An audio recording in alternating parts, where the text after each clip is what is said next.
Hi, my name is Megan, and I just took a trip to the UK with my baby, and I want to talk about it. I want to talk about formula and diapers, things I wish I would have known, things to bring, and also a little bit of tidbit information, like things not related to having a baby, just because I wish I would have known it. So let's talk about it. So we went to England, Wales, and Scotland all by car, which I highly recommend. It gives you a lot of flexibility. It's pretty much the same price of train tickets, just because there's three of us, me, my husband, my baby Theo. And it really lets you see a lot of the countryside, lets you see everything that you want to without having to be on an exact schedule, which is really, really nice. At the time, my baby was 10 months old. He turned 10 months in the middle of our trip, which was a really, really great time to take him. He was just starting to couch surf, not quite walking yet. He still loved his stroller. He's eating adult food. It was just the perfect time. So traveling on an airplane, it was not as bad as I thought it would be, thank goodness. We paid a little bit extra to have, we had about 3 feet of knee space, just because we like laid a blanket down and let him play down there. The flight attendants didn't like that very much, and they tried to get us to move to a different part of the plane, but I had paid a pretty good amount of money to have this extra room. So we just told them that we would watch him, and they told me that the reason they were worried was because sometimes the plane drops, and so he would just go flying if that happened, which seems like a whole different problem to me. But that was really, really nice because he could play down there when he was getting really fidgety. Luckily, he didn't try to crawl out in other places. We brought an iPad with us so that he could play on that and watch, Mickey Mouse Clubhouse, of course. And that worked out really, really well. He really liked the iPad. We also used the iPad in the car too when we were taking our long road trip, driving from, England to Wales to Scotland and then back. And he really enjoyed that a lot. We only brought a few toys, just his favorite ones and different varieties. Don't bring a ton of toys because, babies at that age, like he had more fun chewing on the brochures. So don't bring a ton of toys, you're good to go. If you have a younger baby, you can also request to get a bassinet. You do have to reserve the very first seats right behind like business class and first class. You do have to reserve those seats, but they will bring you a bassinet if you request it beforehand. I did a lot of research on medications to give your children. If you're on an airplane, you need them to sleep. A lot of them pretty much said don't do it because it's really bad for your baby. I did find an article that said if you have to, then make sure that your child has had that medication before, because if they react badly to it, you're in an airplane in the middle of the ocean, then that's bad news. So make sure your child has had it a few times beforehand to make sure that they're okay with it. If you go to the baby aisle, they have a few different kinds that are supposed to be more natural. I didn't use any just because I didn't want to really try them out on him. He's usually a pretty good sleeper. One big thing that I would highly recommend, I know it takes a little bit of time out of traveling, but that first day, obviously on the airplane, you're not going to sleep very well. First day is going to kind of suck because you're really tired getting used to a new time. But that first night that you sleep in England or, in the UK or wherever you're going, make sure it's a good night's sleep. Like we slept, we went to sleep, 10 or 11 at night, and we slept until I think like 10 or 11 the next day. And from then on, we were like perfectly able to like adapt to the time. And it was great. We weren't tired anymore. Theo reacted really well to it, and he was able to sleep really well every night after that. So I would highly recommend that. It does take a little bit of time out of traveling, but it was very worth it. We didn't have time to track down huge chain stores to try to find the exact diapers or formula that we needed. So we just went to smaller stores to try to find things, and the options were very limited.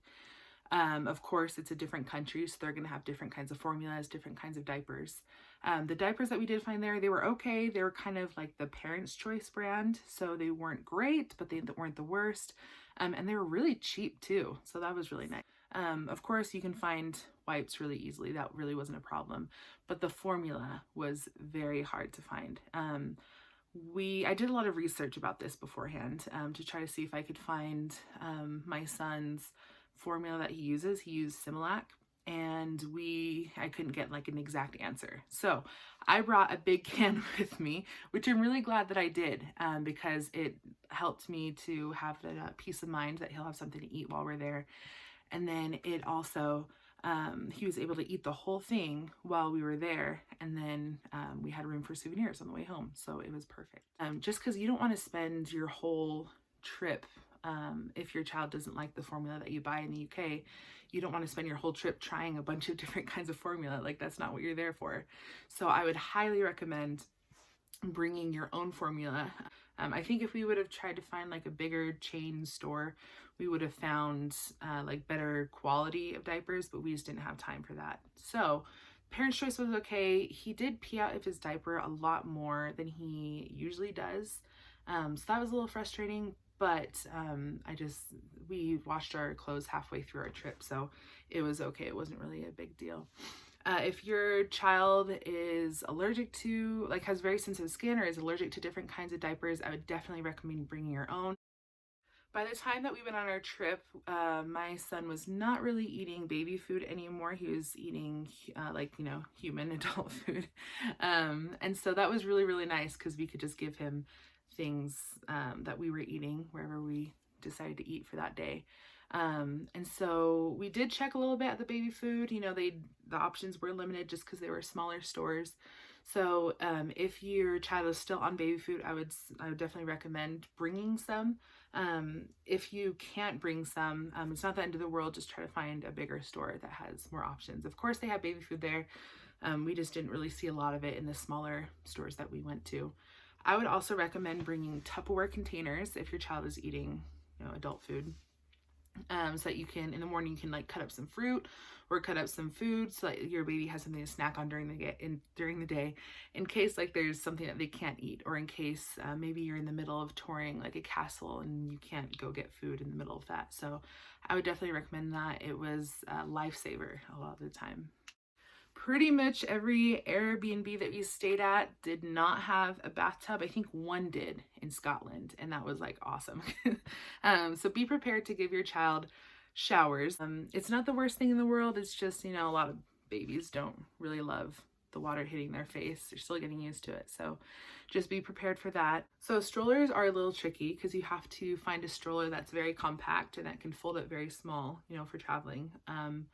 But you also have to find one that has good wheels to get over the cobblestones.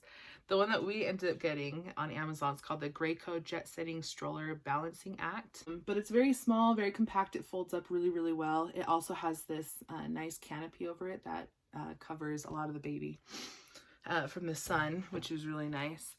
And there were obviously some places off the grid that we were not able to get through. And so we actually sewed some straps to the bag that it came with so that we could make the stroller a backpack. And then we also brought our baby carrier to carry him. Like, some places you really won't use a stroller at all just because there's so many stairs. There was actually a lot of places with buggy parking. Strollers or buggies over there.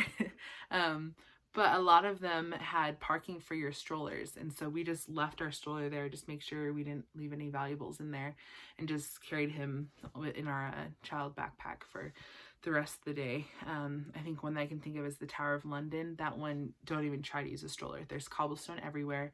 There's stairs everywhere. You can't get anywhere without going upstairs. So just don't even worry about it. Leave your stroller on the side. We didn't have any problems with people trying to steal our stroller. There was nothing out of place, so it was totally fine.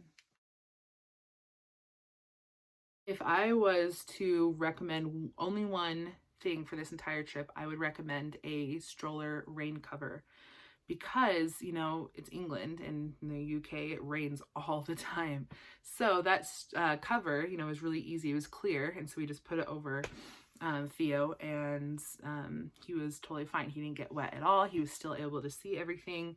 Everyone over there has them, so that's one thing I would highly recommend. You can just find it on Amazon. So some things I would recommend bringing are dish soap for bottles. Most places you go to only have like wash for your bodies, not for bottles. So dish soap, a car seat cover, you can get it from Amazon. It protects your car seat in the airplane. And then it also, I would recommend buying a bright color so that you're able to see it and spot it easily. A child carrier, because most places have stairs and they have buggy parking, so it's really not a big deal.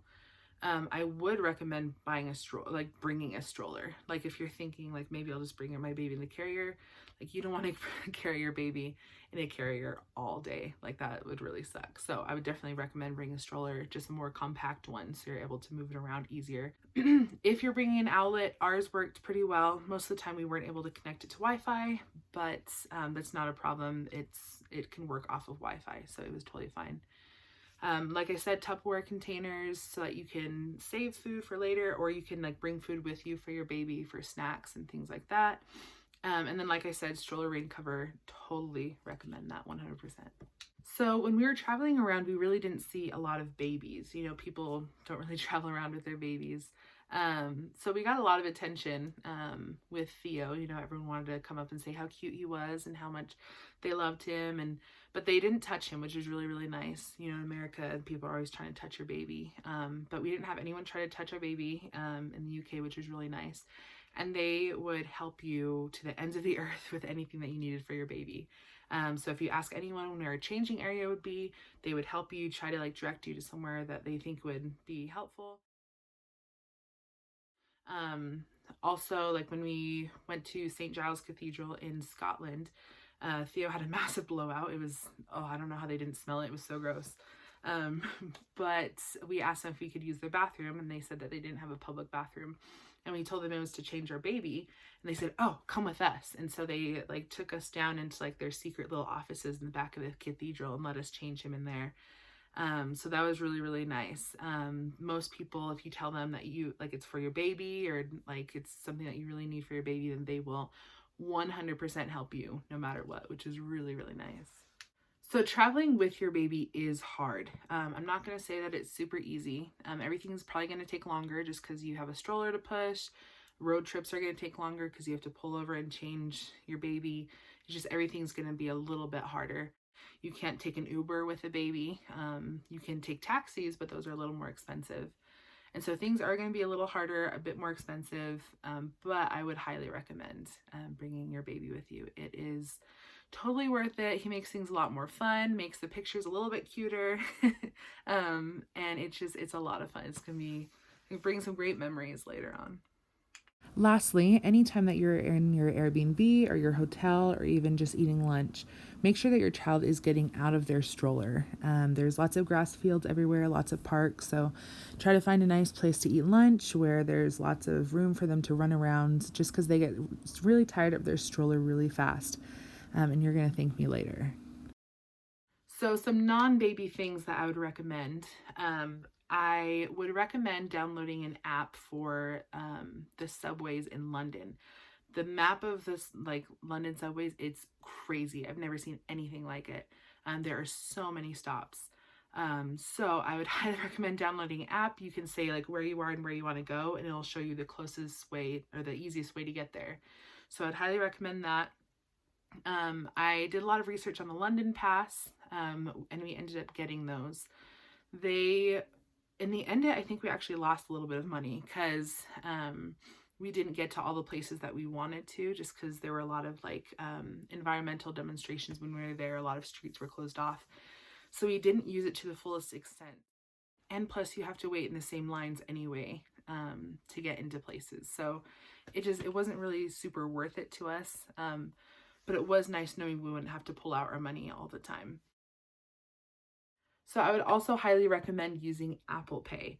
If you have an iPhone, put your card information into your phone and use Apple Pay every single place that we went to, except for the small souvenir shops. Besides that, every single place that we went to had Apple Pay.